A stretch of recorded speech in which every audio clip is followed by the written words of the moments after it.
আপনারা যারা মাইক্রোস্কোপ কেনার কথা ভাবছেন তাদের জন্য এই ভিডিওটি। একটি মাইক্রোস্কোপ আপনার জন্য কেনাটা কতটুকু জরুরি এবং আপনার জন্য আপনার প্রেক্ষাপট অনুযায়ী মাইক্রোস্কোপটা কেনা উচিত কিনা, মাইক্রোস্কোপ কিনলে আপনি এর মাধ্যমে কি কি সুবিধা পাবেন, কাজে কতটুকু আপডেট হতে পারবেন, মাইক্রোস্কোপ কিনলে আপনি কি কি ফ্যাসিলিটি পাবেন, মাইক্রোস্কোপ এর অসুবিধাগুলো কি কি এবং মাইক্রোস্কোপ মার্কেটের মধ্যে কোনটা সবচাইতে ভালো, সে বিষয়গুলো নিয়ে বিস্তারিত আপনাদের সামনে তুলে ধরার চেষ্টা করব। তো চলুন ভিডিওটি শুরু করা যাক। মাইক্রোস্কোপ কিনলে আপনি অনেক ধরনের সুবিধা পাবেন। তার মধ্যে একটা সুবিধা হচ্ছে আপনি কাজে আপডেট হতে পারবেন। আপনার দোকানের মধ্যে আপনি যেখানে কাজ করেন সেখানে ইনকাম অল্প হোক বা বেশি হোক, মাইক্রোস্কোপ আপনার কেনা অবশ্যই উচিত। কারণ হচ্ছে আপনি এর মাধ্যমে দেখা গেল কাস্টমার আপনার কাছে 10টা কাজ নিয়ে আসলো, সেই 10টা কাজের মধ্যে আপনি মাইক্রোস্কোপ না থাকার ফলে 5টা কাজ করে দিলেন এবং 5টা কাজ ব্যাক করে দিলেন। কিন্তু মাইক্রোস্কোপ যখন কিনেছেন সেখান থেকে আপনি 8টা কাজ করে দিতে পারলেন বা 10টার মধ্যে 10টা কাজই করতে পারলেন, ঠিক আছে। তো এখানে কিন্তু আপনার ওই যে এক্সট্রা কাজগুলো করলেন সেই কাজের কারণে কিন্তু আপনি এক্সট্রা প্রফিটটা পেলে আপনার মাইক্রোস্কোপের টাকা অল্প কিছু দিনের মধ্যে উঠে যাবে। সাধারণত কিছু কিছু কাজ আছে যে কাজগুলো মাইক্রোস্কোপ ছাড়া করাটা খুবই টাফ ব্যাপার। একটা কাজ, যে কাজটা মাইক্রোস্কোপ ছাড়া আপনি 1 ঘন্টায় করবেন, সেই কাজটা আপনি 10 মিনিটের মধ্যে মাইক্রোস্কোপে করে ফেলতে পারবেন। কারণ হচ্ছে সেখানে আপনি বড় বড় দেখতেছেন, যার কারণে আপনার কাজ করতে খুবই সুবিধা হচ্ছে। অনেক অনেক ক্ষুদ্রতম কাজ রয়েছে, যেমন আমি যখন মাইক্রোস্কোপ ছাড়া কাজ করতাম, বিভিন্ন ফোন ইএমএমসি ডেডবোর্ড রিপেয়ার করার পর আইসি লাগানোর পর ফোনগুলো রানিং হইতো না। আইসি দেখতাম ঠিক আছে, আইসি ঠিক আছে, প্রোগ্রামিং ঠিক আছে, ফাইল ঠিক আছে, আইসি লাগানো ঠিক আছে, উঠানো ঠিক আছে, সব কিছু ঠিক আছে, তারপরও কেন হচ্ছে না। তো পরবর্তীতে যখন মাইক্রোস্কোপ দিয়ে কাজ করা শুরু করলাম তখন দেখতে পেলাম যে আমি যে আইসিগুলো প্রোগ্রামিং করতাম সেই আইসিগুলো বক্সের মধ্যে যদিও ভালো দেখাইতো, কিন্তু সেই আইসির র্যামের লাইনগুলো সমস্যা ছিল, যেগুলো খালি চোখে দেখা সম্ভব না মাইক্রোস্কোপ ছাড়া। তো এটাই যে আপনি কাজ করতেছেন অনেকগুলো, আপনি অনেক ফল্টগুলো আপনি খেয়াল করতেছেন না। যদি আপনার কাছে মাইক্রোস্কোপ থাকে আপনি খেয়াল করতে পারতেছেন। যেমন একটা ফোন 7-8 পর্যন্ত রিডিং ওঠে, আপনি ভাবলেন কি যে এটার মনে হয় ইএমএমসি সমস্যা, আপনি ইএমএমসি খুলে ফেললেন। কিন্তু আপনার কাছে যদি মাইক্রোস্কোপ থাকে, আপনি কি করলেন, দেখলেন যে মাইক্রোস্কোপে আই থেরাপি দিয়ে ভালোভাবে কোন জায়গা থেকে সমস্যাটা হয়েছে। পরবর্তীতে আপনি দেখতে পারলেন যে এখানে পাওয়ার আইসি ফেটে গেছে। পাওয়ার আইসিটা একদম চুল পরিমাণ ফাটা, যেটা খালি চোখে দেখা সম্ভব না, কিন্তু মাইক্রোস্কোপে আপনি দেখতে পারতেন। তো তখন আপনি কি করলেন, সরাসরি পাওয়ার আইসিটা চেঞ্জ করে দিলেন, কাজ হয়ে গেল।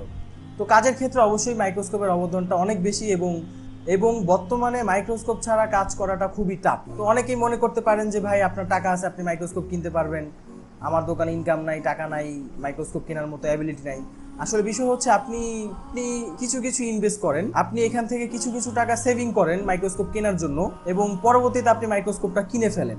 দেখা গেল আপনার কাজ করার ক্ষেত্রে যে কাজগুলো আপনি ব্যাক দিতেন সেই কাজগুলো আপনি মাইক্রোস্কোপ থাকার কারণে করে দিলেন, আপনার ওইখান থেকে এক্সট্রা প্রফিট আসলো এবং এক্সট্রা প্রফিট দিয়ে আপনি মাইক্রোস্কোপের চালান আপনি উঠায় ফেললেন। এটাই। এবং সবচেয়ে বড় ব্যাপার হচ্ছে আপনার ইনকাম হোক বা না হোক, আপনি কাজে খুব এক্সপার্ট হতে পারবেন, কাজে খুব অ্যাডভান্স হতে পারবেন এবং অ্যাডভান্স হলে আপনি কাজ যেখানেই করেন না কেন সেখানে আপনার কাজ হোক বা না হোক, চলুক বা না চলুক, আপনি যখন আপনার স্থান পরিবর্তন করবেন তখন কিন্তু আপনি সেখান থেকে ভালো কিছু এক্সপেক্ট করতে পারেন। তো মাইক্রোস্কোপ মার্কেটের মধ্যে অনেক ধরনের রয়েছে, তবে সবচেয়ে বুদ্ধিমানের কাজ হচ্ছে আপনি যদি মধ্যপন্থা অবলম্বন করেন।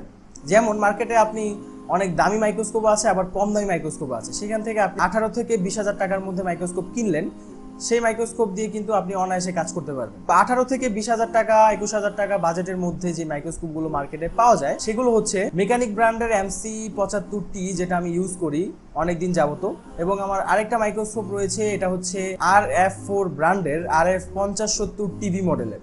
তো এই মাইক্রোস্কোপটি মার্কেটে আপনারা 19,000 20,000 টাকার মধ্যে পেয়ে যাবেন।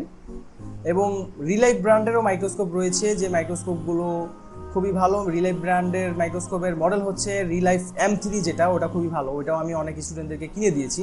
তো আপনারা চাইলে রিলাইফ M3, mechanic MC75T, RF7050 TV, এই 3টা মাইক্রোস্কোপের মধ্যে যে কোনো একটা আপনি সিলেক্ট করতে পারেন। তবে এর মধ্যে এই 3টা মাইক্রোস্কোপের মধ্যে আমার কাছে যতটুকু মনে হয়েছে যে সবচাইতে ভালো কোনটা, তাহলে বলবো যে RF4 ব্র্যান্ডের সেটা হচ্ছে সবচেয়ে ভালো। এটা একদম লেটেস্ট মডেল এবং এর জুম কোয়ালিটি এবং এর ক্লিয়ারিটি অন্যান্য যে মাইক্রোস্কোপগুলোর কথা বললাম তাদের চাইতে একটু এগিয়ে আছে। এবং দ্বিতীয় নাম্বারে যদি সাজেস্ট করি তাহলে করবো যে মেকানিকের MC75T মডেলটি আপনি কিনতে পারেন। এটিও খুব ভালো মাইক্রোস্কোপ, আমি দীর্ঘদিন যাবত ইউজ করতেছি এবং আপনারা চাইলেও কিনতে পারেন। তো মাইক্রোস্কোপ কোন জায়গা থেকে কিনবেন? আপনারা গুলিস্তান পাইকারি মার্কেটে যে কোনো দোকান থেকে মাইক্রোস্কোপ কিনে নিতে পারেন। সেখানে আপনারা অনেকগুলো দোকান আছে, যেই দোকানে দাম সবচেয়ে কম পাবে সেখান থেকে আপনারা কিনে ফেলবেন। এখন আমি আপনাদেরকে এই RF4 এর যে মাইক্রোস্কোপটা যেটা আমার কাছে সবচেয়ে ভালো মনে হয়েছে, সেই মাইক্রোস্কোপটা আপনাদের সামনে রিভিউ করব। তো চলুন শুরু করা যায়। তো এই মাইক্রোস্কোপটির অনেকগুলো ফ্যাসিলিটি রয়েছে, সেগুলো আপনাদের সামনে এখন তুলে ধরার চেষ্টা করব। এক নাম্বার হচ্ছে, এখানে দেখতে পাচ্ছেন এইখান থেকে এখানকার উচ্চতা কিন্তু অনেক বেশি, একেবারে উপরে রয়েছে। সাধারণত অনেকগুলো বিভিন্ন মাইক্রোস্কোপ আছে যেগুলো কথা বলেছিলাম, আরও মাইক্রোস্কোপ, ওইগুলো কিন্তু আরও নিচে থাকে। তো দেখা গেল এখানে হটগান রাখতে অনেকটা সমস্যা হয়। তখন হটগান যদি আপনি ঠিকভাবে না ঢুকাইতে পারেন, তখন কিন্তু আইসিতে হিট যদি ঠিকভাবে না পড়ে, তখন আপনার কাজ কিন্তু একুরেট হবে না। তো এখানকার দূরত্ব, এখানে অনেক ভালো দূরত্ব রয়েছে। তারপর এর সাথে যে লাইটটা দেওয়া রয়েছে, এটা তো পুরাই জোস। সাধারণত অনেক মাইক্রোস্কোপ আছে যেগুলো লাইটগুলো প্লাস্টিকের দিয়ে থাকে। প্লাস্টিকের লাইটগুলোর একটা অসুবিধা কি, যদি বেশি মোটা হয়, অনেক মোটা হয়, এই মোটা হয়, তো বেশি মোটা হলে আপনি হটগানটা ঠিকভাবে এখানে রাখতে পারবেন না। তারপর এখানে লাইটিংয়ের সুইচটাও খুব স্মার্ট, এখানে টিপ দিলে লাইটটা জ্বলে। এখান থেকে আপনারা পাওয়ার কমাইতে পারতেছেন এবং বাড়াইতে পারতেছেন। তো লাইটটা জোস দিছে, এটা বলতেই হবে। তারপর আরেকটা এখানে অসুবিধা আছে, সেটা হচ্ছে এখানে যেই নিচের বডিটা দেখতে পারতেছেন, এটা হচ্ছে একটু রাউন্ড। সাধারণত স্কোয়ার যেগুলো থাকে, চারকোনা যেগুলো থাকে, এগুলোর ম্যাট পাওয়া যায়, মানে উপরে একটা ওই যে প্রোটেক্টর পাওয়া যায়, ম্যাট প্রোটেক্টর, যেটার মাধ্যমে আপনার মাইক্রোস্কোপের নিচের পার্টটা হিট খেলেও কিছু হবে না, নষ্ট হবে না, ময়লাও পড়বে না। তো কিন্তু এই রাউন্ডগুলো যেগুলো নতুন যে ডিজাইনগুলো বের হয়েছে, এগুলোর ম্যাড এখনো বাজারে আসে নাই, তবে খুব শীঘ্রই এগুলোর ম্যাডও চায়না থেকে আসবে এবং ওগুলো আপনারা কিনতে পারবেন। সেটা কোনো ফ্যাক্টর না, চাইলে ওই স্কোয়ারে যেই চারকোনা যেই ম্যাটগুলো পাওয়া যায় সেগুলো এটার মধ্যে ইউজ করতে পারবেন, তবে মানে অ্যাডজাস্ট হবে না ঠিকভাবে। আর ম্যাট ছাড়া ইউজ করলে কি এই প্লাস্টিকটা গলে যাবে, তখন সমস্যা। তারপর আরেকটা বিশেষত্ব হচ্ছে এর যেই জুম কোয়ালিটি, এর জুম হচ্ছে 50 পর্যন্ত, কিন্তু অন্যান্য যে মাইক্রোস্কোপ রয়েছে এই বাজেটের মধ্যে, সেগুলো 45 পর্যন্ত জুম থাকে। তারপর এর যে ফোকাস কোয়ালিটি খুবই ভালো, সহজে ঘোলা হয় না। মানে অন্যান্য মাইক্রোস্কোপ একটু 19-20 হইলে, মানে আপনি একটা জিনিস এখানে রাখলেন, রাখার পর সেটা একটু উঁচা হইলে বা নিচা হইলে তখন ঘোলা হয়ে যায়। বাট এটাও ঘোলা হবে, সব মাইক্রোস্কোপই এরকম ঘোলা হয়, সেটার জন্য আলাদা লেন্স লাগাইতে হয়, ওইটা কোনো সাবজেক্ট না। তবে ঘোলাটা এটাতে কম হয়। আর যখন আপনি লেন্স ইউজ করবেন তখন তো ঘোলাই হবে না, খুব কম হবে। তারপর আরেকটা সুবিধা হচ্ছে, এখানে অন্যান্য মাইক্রোস্কোপের কিন্তু দুইটা বডি আলাদা থাকে, মানে দুইটা রানের মতো থাকে, কিন্তু এখানে কিন্তু মানে ডিজাইনটা খুব জোস দিছে।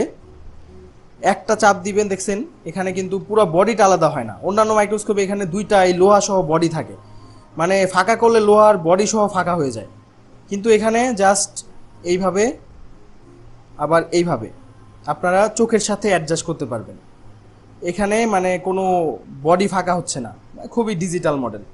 আর মার্কেটের মধ্যে এটা খুব লেটেস্ট, আপনারা চাইলে এটা নিতে পারেন, অথবা MC75T বা রিলাইফ M3, এই তিনটার মধ্যে যে কোনো একটা নিতে পারেন। ওকে, তো বন্ধুরা, এখন আমি আপনাদেরকে এই মাইক্রোস্কোপের ক্লিয়ারেন্সি সম্পর্কে দেখাবো।